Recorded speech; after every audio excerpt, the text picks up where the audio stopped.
Good afternoon. I am coming to you with a continuation of Vayikra of Onkelos, from Onkelos. All right, and we are in the second reading, the second aliyah of Onkelos. Let us begin. I believe this starts verse 14, ends chapter 2, verse 6. Torah up here, Onkelos down here. Let us begin. If his offering is a burnt offering of a bird before the Lord, he must bring from turtle dove or from pigeons as his offering. Verse 14, Onkelos. Before this biblical rendering of two. See commentary on verse 9. Turtle doves and pigeons. Scripture frequently attaches the definite article he, meaning the, even when it concerns an indefinite item.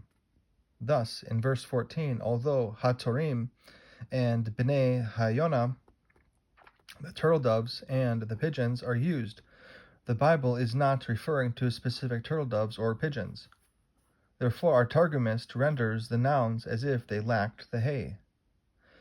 Other examples include chapter 3, verse 10 and verse 15, and Exodus chapter 18, verse 22 and verse 26, where the he is deleted 4 times in each Exodus passage.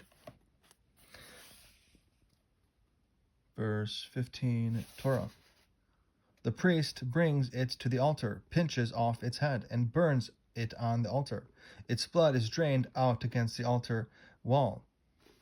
Verse 15, and this is Onkelos, pinches off its head. He cut the gullet and windpipe with its sharpened fingernail. Rashbam emphasizes that this pinching procedure was used only for the sacrificial service. See chapter 5, verse 8, where the pinching is done without the bird's head being severed from its body. Verse 16, Torah. He removes its crop with its excrements and casts it on the east side of the altar in the place where the ashes are burned. Verse 16, and this is Onkelos, crop.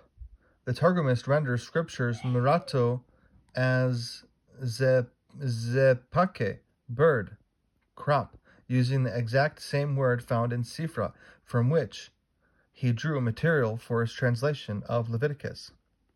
See our introductions to Genesis and Exodus for a discussion of the Targumist's use of Tanaitic midrashim, excrements. The biblical term notzata occurs only in this scriptural passage, and its meaning is uncertain. Rashi here, and in the Babylonian Talmud, Zevachim 65a, states that it denotes a loathsome thing, and the entrails. Onkelos reflects this interpretation. Nachmanides argues that our Targumist derived his translation from Yinatsu, meaning strive, in Devarim, chapter 25, verse 11, but it is more likely that it is a form of yatsa, meaning depart. Side. The term etzel appears 6 times in the Pentateuch. Our Targumist renders it twice as kabel, in Genesis chapter 41, verse 3, and Deuteronomy chapter 11, verse 30, indicating direction or antithesis. He substitutes setar in 4 verses, in Leviticus chapter 1, 16, chapter 6, verse 3, chapter 10, verse 12, and Deuteronomy chapter 16, verse 21, to denote proximity. This is a typical practice. He does not pedantically copy the same word, but he prefers instead to use words that are appropriate for the context of the passage. In biblical translation of this translation is el and tu. The Targums and Sifra replace tu with in. See commentary on verse 5. Place a portion of the ashes of the sacrifices and the candelabrum mingled with the crops of the birds was ceremoniously removed from the east side of the altar by the priests, and respectively placed outside the camp in a clean place, as stated in chapter 6, verse 3 and 4. Thus, everything that was involved in a holy endeavor receives respect. This is echoed in today's practice of disposing respectfully of used etrogim and lulavim and other such mitzvah objects. Burned. The Targums insert a word to enhance clarity, but because of the multitude of scribal errors in the various Targum texts, we do not know which word was in the original translation or what it means. Some texts read de makdin with a daled, which some scholars translate as burned and others as gathered. Some texts have de makrin with a resh, which may mean cooled. Other texts have de mushdin, meaning poured. And that was 16. Verse 17. Torah. The priest takes it apart by its wings without severing it, and burns it on the altar, on the wood that is on the fire. It is a burnt offering, a sacrifice that is accepted with pleasure before God, with pleasure before the Lord. Verse 17, Onkelos takes it apart. Rashi states that the biblical shisa is a coarse rending. Onkelos translates it as yefarer, which suggests a respectful handling of the sacrifice. Sacrifice, pleasure, before the Lord. See commentaries on verse 9. Rashi, based on Sifra and the Babylonian Talmud, Menachot 110a and Bechor scores stress that God accepts equally with pleasure both the more substantial gift of cattle, verse 9, and the poor man's burnt offering here, as long as the presenter's heart is directed to heaven.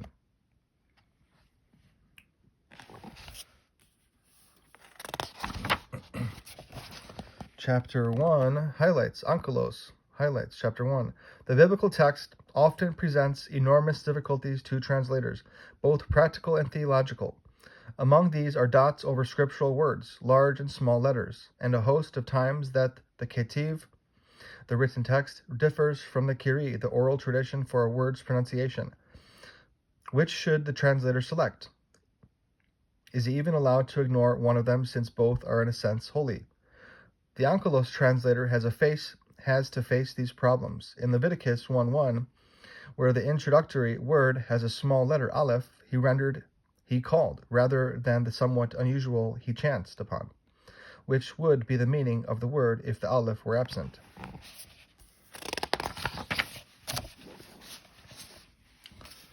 All right, starting chapter 2, verse 1. If a person offers a meal offering before the Lord, his offering must be a fine wheat flour. He pours oil in it and places frankincense in it. Verse 1, Onkelos, if.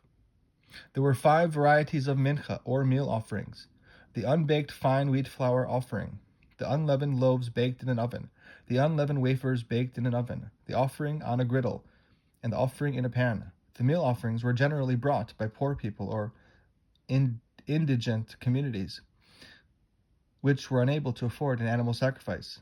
God designated the meal offerings as holy of holies, a sacrifice devoted entirely to the divine.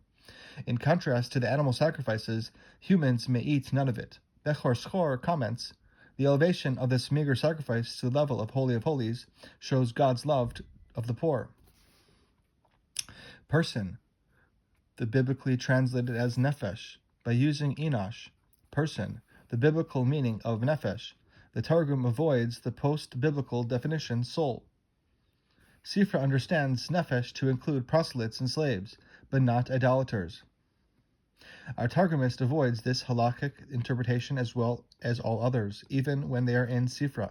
He used Sifra and other Tanaitic midrashim when he wrote his translation to mind only its explanations of the plain meaning of Leviticus.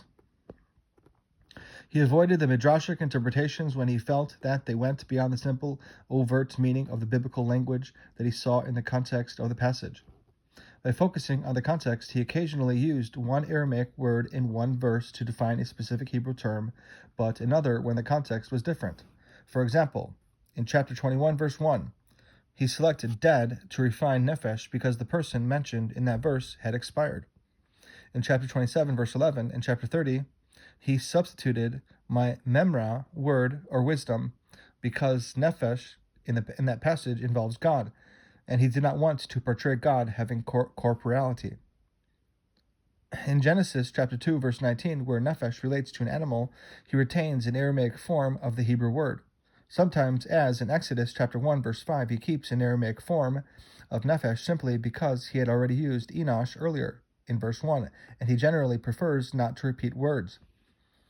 Rashi drew much of his commentary from Onkelos, but he went beyond the goal of our translator by seeding his commentary with Jerash. Based on the Babylonian Talmud, Menachot 110a, Rashi notes that of all the voluntary offerings, nefesh is only used in connection with the mincha meal offering, since generally it was a poor person who brought this sacrifice, and God regarded his act as equivalent to offering his entire nefesh, his entire self. Offers. Biblical Hebrew, as we have noted, often mixes genders even in a single sentence. Our Targumist frequently changes the gender to achieve the consistency that modern readers prefer, but does not always do so. Thus, in this passage, he replaces takriv with yakriv, since the latter is the word used in chapter 1, verse 2. However, he does not change takriv in chapter 2, verse 14, and other passages. Meal offerings. Onkelos uses the Aramaic cognate for the biblical mincha and does not translate or explain it. Rashbam and Chazkuni describe it as a gift or tribute. The term is not restricted to meal offerings. In Genesis 4:3, it is a generic noun for meal and animal offerings. Before. The Bible understands this as before to the Lord. Onkelos, before, as a general rule, Onkelos exchanges scriptures el and la, both meaning to, and levat, with levat, to, equivalent to etzel in Mishnaic Hebrew. When a person approaches, or goes, or passes over to another person or place, as in verse 2, if the individual approached is a high official or God, the Targumist substitutes kadam, meaning before. However, as previously noted, Onkelos is not entirely consistent. In chapter 27, verse 34, for example, most Targum texts use levat instead of kadam. In these are the commands that the Lord commanded Moses before the Israelites on the mountain of Sinai. Fine wheat flour. Onkelos does not translate or clarify the biblical salat, but uses an Aramaic cognate. Our English translation of salat follows Sifra, Rashi, and Ibn Ezra. The Sa'adi Gaon identifies it as clean wheat flour. Ibn Ezra stresses that it must be of the best grade. He pours. Both the pouring and adding of the frankincense may be performed by one who is not a priest.